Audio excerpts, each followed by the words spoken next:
Ya, Assalamualaikum warahmatullahi wabarakatuh. Selamat pagi, salam sejahtera untuk kita semua. Perkenalkan, nama saya Dedi, dan di sini saya akan membahas terkait bencana tanah longsor yang terjadi di Lembang, Randan Batu, Kecamatan Makalle Selatan, Kabupaten Tanah Toraja.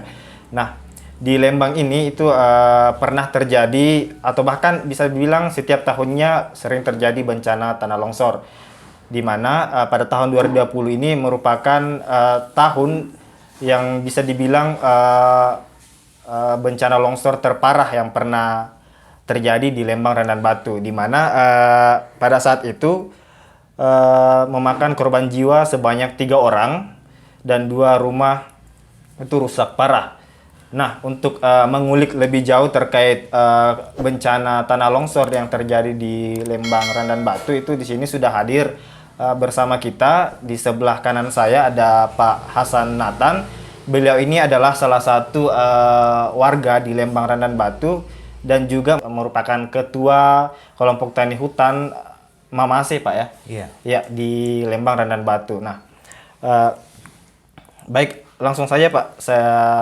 Nah, kalau dari sejarahnya sendiri Pak, sejak kapan terjadi tanah longsor di Lembang Randan Batu, atau sejak Bapak bermukim di Lembang Randan Batu itu Bapak tahunya kejadian tanah longsor ini dimulai dari tahun berapa Pak? Iya, terima kasih. Assalamualaikum warahmatullahi wabarakatuh. Waalaikumsalam warahmatullahi Salam wabarakatuh. sejahtera bagi kita semua. Yang setahu saya tentang longsor di Randan Batu, karena tanahnya itu mayoritas tanah miring, dan setiap tahun itu bisa dikatakan ada longsor, tapi tidak terlalu parah. Tapi tahun 2020 yang lalu ini yang memakan korban berapa kakak, sampai 3 orang yang meninggal dunia. Iya. Setahu saya itu sebelum tahun 2000 itu sudah ada bencana longsor dulu sekitar daerah Karondang, namanya dari Butu ke Karondang. Itu longsornya itu sama parahnya dengan di Botong itu. Botong namanya yang korban itu. Korbannya atas nama Botong. Iya. Iya. Penyebab itu karena saya lihat itu daerah tanah miring dan kebanyakan pohon yang berkurang lah. Iya. Karena mungkin populasi masyarakat penduduk lah yang menyebabkan sampai bisa menebang lah, dikatakan menebang sebagian dari pohon-pohon yang ada di kampung. Terus kejadian longsor ini Pak kemarin waktu tahun 2020 itu berapa kali terjadi selain di yang parah itu yang menelan korban? Dalam rentan tahun 2020 ini ada berapa kali kejadian tanah longsor Pak? Yang parah dulu itu di sekitar, ada dulu juga di daerah Sadipe dulu itu, dari Butuk ke Sadipe, daerah Durian dari bawah itu. Ada juga korbannya dulu itu. Berarti 2 kali kejadian tanah longsor. Iya, yang menelan korbannya itu. Bulan berapa itu Pak kejadiannya? Sebelum tahun 2020 itu sudah terjadi itu.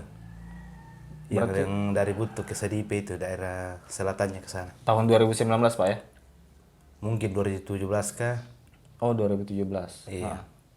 Nah, kalau yang memakan 3 korban itu kejadiannya di tahun 2020 ya? Iya, tahun 2020. Bulan? Tanggal 5 bulan 4. Bulan 4 Pak Iya. ya? Pada saat kejadian longsor itu bagaimana reaksinya warga di sana? Atau kejadiannya itu malam atau siang Pak? Pas tengah malam, Hah? jam-jam 1 mungkin itu kejadiannya. Jam 1 malam. Iya. Reaksi warga pada saat itu bagaimana Pak? Semua juga panik, pasti panik. Dan masyarakat di situ juga semua itu pindah rumah, tapi seandainya ada semacam transmigrasi itu, dia mau dipindahkan, tapi kemana juga masyarakat mau dipindahkan. Nah, tanahnya memang di situ lah. Iya, iya, betul, betul. Iya. Nah, kalau dari dampak sendiri Pak, kerugiannya itu selain memakan korban jiwa, katanya perumahan atau rumah warga juga terbawa Iya. ini Pak ya, longsoran. Ada berapa rumah itu Pak yang terbawa longsor? Yang paling parah itu 2 rumah lah yang parah. Tapi yang kakak yang ada di situ dipindahkan sekitar 6 kakak. 6 kakak. Iya, yang dikorbankan rumahnya untuk kasih pindah ke sebelah gunung itu. Oh, berarti 6 orang ini dipindahkan rumahnya atau Iya. maksudnya dibuatkan rumah lagi atau mereka sendiri yang buat rumah, Pak? Ya inisiatif sendiri karena dibantu, digotong royong masyarakat lah. Oh iya, kembali ke yang kejadian itu Pak, yang 2020 ini, bagaimana responnya pemerintah desa maupun pemerintah kabupaten pada saat terjadinya bencana tersebut? Itu dari sosial dulu itu ada yang datang. Mm-mm. Ada juga ada wakil bupati dulu, Pak Victor, Mm-mm. ke sana waktu kejadian itu. Ya. Ada respon dari Lembang, tapi enggak tahu kalau bantuan itu secara material, enggak tahu. Kalau ada, enggak tahu juga itu bagi korban. Kalau yang orang-orang sekitar yang terjadi atau yang terkena dampak bencana tersebut itu diungsikan di mana, Pak? Dia pindah di lokasinya. Maksudnya mengungsi sendiri-sendiri Iya, gitu. mengungsi sendiri dengan inisiatif sendiri ke tempatnya atau ke lokasinya sendiri. Tidak ada memang tempat penampungan tersendiri, misalnya kayak tenda. Oh, ada dulu di sekolah SD itu. Oh, di sekolah, Pak ya? Iya. Sementara mungkin 2 minggu di sana tidak berapa. 2 minggu, Pak. Iya, mungkin.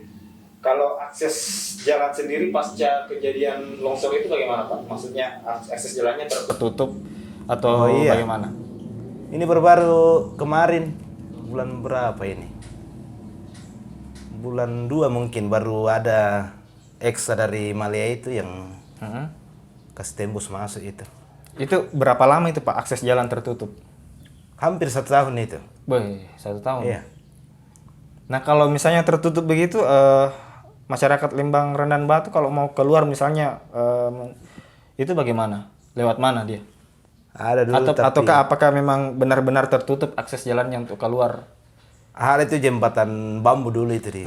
Oh, ada jembatan Iya, ini, Pak ya? buatkan jembatan Darurat bambu. ya, Tapi sering jatuh motor ke bawah karena mungkin 2 itu bambu, 3 kah dilewati motor di atas itu. Iya, iya. Nah, Berapa korban motor itu turun? oh, pada saat itu yang jembatan darurat Iya. itu, Pak ya? Iya. Nah, kalau pada saat akses jalan tertutup itu bagaimana soal ketersediaan bahan makanan, Pak? Apakah itu memang terasa sekali dampaknya pada saat bencana itu, pada saat akses jalan tertutup, ataukah memang masyarakat atau warga Lembang Rendan Batu ini memang punya persediaan makanan sendiri, misalnya kayak beras atau sayur-sayuran seperti itu? Karena di sana itu tidak ada sawah jadi pasti terkendala sekali tentang bahan pokok itu. Iya, iya. Itu bagaimana strateginya masyarakat itu, Pak? Dulu itu waktu di apa namanya? Akses jalan itu terputus. Di sekolah itu sampai situ mobil trek bawa itu namanya sembako. Baru diangkut ke kios-kios lah. Tapi naik ojek lagi itu butuh waktu. Oh, iya, iya. Itu yang sembako itu bantuan kah atau orang yang datang bawa beras untuk dijual di situ? Dijual, Pak ya? Tengkulak lah. Hmm. Begitu. Harganya per kilo itu berapa, Pak? Apakah harga normal atau Harga naik? pasaran. Harga pasaran, Pak ya. Nah, selain itu, Pak, kerugian material seperti rumah, akses jalan, kalau lahan pertanian sama apa? Ternak kemarin juga ini. Banyak yang korban itu. Terutama ternak, Pak ya. Ternak, Heeh. sawah juga banyak. Sawah tertimbun, Pak. Iya, banyak. Ada berapa petak itu, Pak? Atau ada berapa hektar itu tertimbunnya? Mungkin puluhan hektar ke bawah itu karena Wih, sampai di sungai itu longsor. parah sekali memang Pak Di yang kemarin. Iya. Nah, kalau menurut Pak, kenapa kira-kira terjadi longsor di sana selain karena memang faktor cuaca atau curah hujan yang tinggi, Pak? Kalau menurut pendapat Pak? Kalau menurut saya itu karena tanahnya miring, baru kurang pohon lah. Hmm. Ini baru itu jalanan juga dulu itu akan ada jalanan kompas di atas dari Pengarata ke namanya ke Putu. Baru digali di bawah jadi jalan raya, jadi retak di atas turun begitu. Berarti memang orang-orang ini di Randan Batu mengelola lahan di lahan yang bisa dibilang miring, Pak Di, curam, Pak Di. Iya.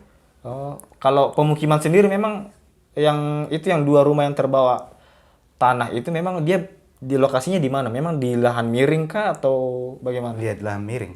Di lahan miring. Iya. Memang tidak ada memang tanda-tanda sebelumnya itu, Pak. Kalau akan atau dilarang di situ, pemerintah desa melarang jangkit di situ, Pak, bahaya.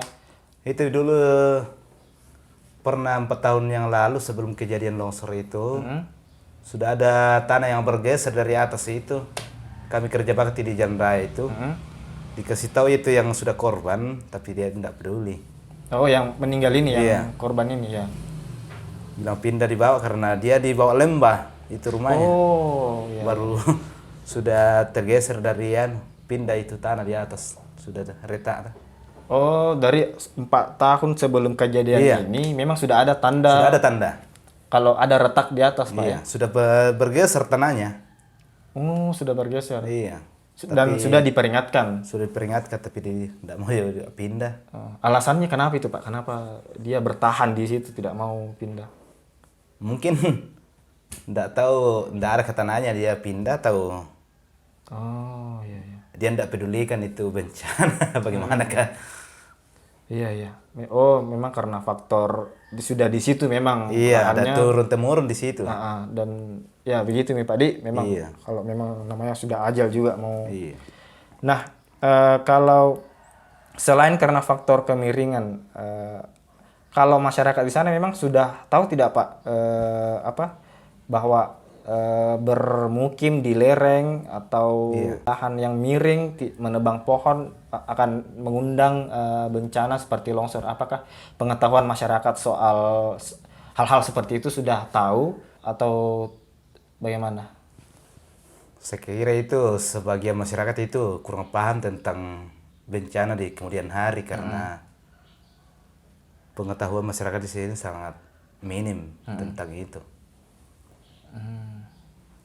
Tidak tahu kalau tanah miring itu pasti longsor kalau tidak ada pohonnya. Iya, iya. Tapi ini juga saya katakan bahwa karena faktor ekonomi, mendesaan masyarakat di sana jadi menebang pohon yang ada di sekitar lahan mereka, tanami jangka-jangka pendek. Iya, ya, betul juga. Iya. Nah, kalau dari pemerintah Lembang sendiri, Pak, atau dari pemerintah kabupaten, BPBD lah ya, Badan Penanggulangan Bencana Daerah, itu apakah sudah pernah melakukan penyuluhan terkait bencana longsor? Karena kita kan tahu kalau Lembang Randan Batu ini bisa dibilang langganannya kejadian tanah longsor. Iya. Nah, berangkat dari situ, apakah pemerintah ini sudah pernah melakukan sosialisasi atau penyuluhan terkait terkait bencana tanah longsor, memberikan pengetahuan soal bagaimana memitigasi bencana longsor atau bagaimana mencegah supaya tanah longsor ini tidak terjadi lagi di Lembang Randan Batu, Pak? Apakah sudah pernah, Pak? Setahu saya ini selama ini belum pernah ada pertemuan begitu kan. Baru ini Kapabel yang masuk, baru ada ini kesempatan untuk menyampaikan kejadian ini. Iya, iya. Apakah ada rasa kapok bagi warga di sana untuk tidak lagi bermukim di lereng atau menebang pohon, tidak nanam pohon? Apakah ada rasa seperti itu di masyarakat? Itu saya bilang itu namanya memang ada cemas dan takut. Iya. Tapi mau dia apa juga, mau pindah kemana Hmm. masyarakat di situ, karena itu sudah tanahnya dari turun temurun di situ. Iya, iya, iya. Memang ada rasa kapok dan takut di situ. Sampai berapa warga itu yang sudah pindah ke tempat yang dirasa aman lah. Pindah ke lokasinya sendiri. Memang karena faktor keterbatasan lahan juga Pak Di, lahan untuk membangun rumah yang memaksa masyarakat untuk tetap Bertahan di situ. bertahan di situ Pak ya. Berarti memang harapan Pak ke depannya bagi pemerintah Pak ya, ke depannya itu harapannya bahwa ke depannya itu ada sosialisasi lah Pak ya, Ada pendampingan lah bagi ada masyarakat. pendampingan bagi masyarakat terkait bagaimana mencegah terjadinya longsor di kemudian hari, atau ada dibentuk semacam lembang tangguh bencana Pak di kelompok lembang tangguh bencana, atau di sana sudah ada kelompok lembang tangguh bencana Pak? Nggak ada. Belum ada Pak ya? Belum. Ya, ya, ya. Kalau ya, apalagi Pak kira-kira harapan tak untuk pemerintah, khususnya di pemerintah kabupaten terkait kejadian yang longsor yang terjadi di Lembang dan Batu, terus bagaimana seharusnya pemerintah menangani kejadian longsor ini biar tidak terulang lagi di Lembang dan Batu Pak? Harapan masyarakat di sana itu memang sungguh kehadiran kehutanan untuk penyuluhan dan pendampingan bagi masyarakat yang terutama yang kena dampak longsor itu, karena di sana itu banyak sekali tanah miring untuk mau ditanami kembali sebagian lah, karena kalau mau kayu semua di dalam, pohon semua, apa juga mau kebutuhan masyarakat di sana. Iya. Bagaimana cara pemerintah itu selanjutnya untuk mengendalikan kampung itu, dan masyarakat di sana juga diberdayakan sedemikian mungkin melalui pendampingan tentang pengetahuan tentang dampak bencana lah. Karena selama ini pihak pemerintah tentang bencana ini kayak kurang lah. Kurang Pak Di? Kurang. Jadi harapan masyarakat ke depannya itu sangat mendambakan itu kehadiran para pendamping bagi masyarakat di sana untuk penanggulangan bencana longsor. Iya. Iya. Nah, memang di Lembang dan Batu ini sangat kurang, bisa dibilang masih minim Pak ya, keaktifan dari pemerintah terkait penanggulangan bencana di Lembang dan Batu. Terutama dalam hal memberikan pengetahuan, penyuluhan, sosialisasi, pendampingan terkait kejadian bencana longsor ini. Apalagi pasca kejadian ini yang kemarin itu cukup besar, bisa sampai memakan 3 korban jiwa Pak Di. Seharusnya ada pendampingan setelah itu, ada sosialisasi setelah itu, ada transfer ilmu terkait bagaimana melakukan mitigasi terkait kejadian bencana longsor. Apalagi juga penggunaan lahan yang bisa dibilang sebagai sumber mata pencaharian masyarakat di sana Pak Di. Bagaimana mengkolaborasikan antara tanaman yang bisa mencegah terjadinya longsor dan juga tanaman yang bisa meningkatkan nilai ekonomi masyarakat Pak. Begitu Di.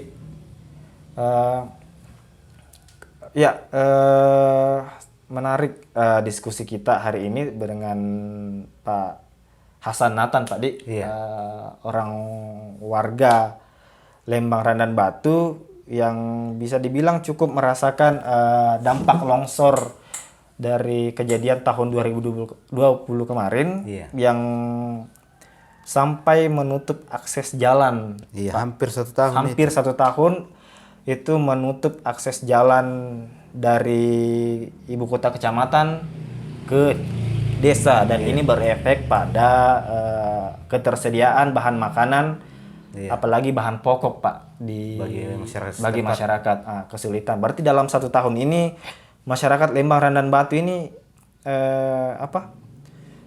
dalam 1 tahun itu kesulitan memperoleh bahan makanan Pak. Artinya memang belum ada sistem adaptasi masyarakat terkait bencana longsor ini di kemudian hari, terkait ketersediaan bahan pokok Pak, tanaman pangan. Tidak ada tanaman pangan alternatif atau tanaman pangan pengganti selain beras Pak Di. Beberapa orang juga tidak punya sawah dan bergantung pada kebun.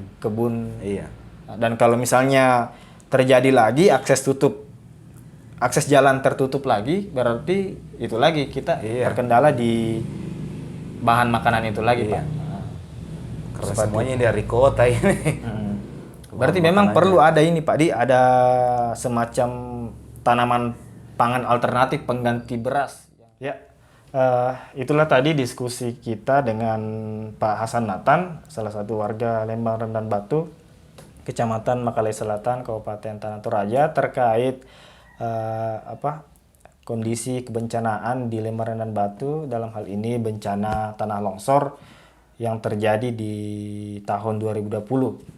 Nah, dari hasil diskusi tadi bisa dikatakan bahwa Lembang Randan Batu ini memang sangat merasakan dampak dari kejadian ini, di mana pada saat kejadian akses jalan tertutup, bahan makanan menipis, mereka harus keluar membeli bahan makanan, kemudian dari segi material juga bangunan, ternak dan lahan pertanian juga banyak yang tertimbun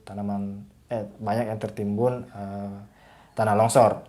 Nah, harapan dari Pak Nathan sendiri tadi bahwa kedepannya pemerintah Lembang maupun pemerintah kabupaten itu bisa terjun atau turun langsung ke lapangan, memberikan sosialisasi kepada masyarakat, memberikan pengetahuan tentang bagaimana melakukan mitigasi bencana tanah longsor, melakukan pendampingan dengan masyarakat soal bagaimana memanfaatkan lahan tanpa harus merusak lahan di Lembang Randan Batu, seperti itu. Begitu Pak Di? Iya. Nah, akhir kata semoga podcast kita hari ini bersama Pak Hasan Nathan itu bisa bermanfaat bagi penonton dan bisa memberikan pengetahuan terkait kondisi-kondisi kebencanaan khususnya tanah longsor di Kabupaten Tanah Toraja. Mungkin itu saja Pak. Terima kasih sudah mau hadir dan berdiskusi mengenai kebencanaan tanah longsor di Lembang Randan Batu. Ya. Mungkin itu saja. Billahi taufiq wal hidayah. Assalamualaikum warahmatullahi wabarakatuh. Assalamualaikum.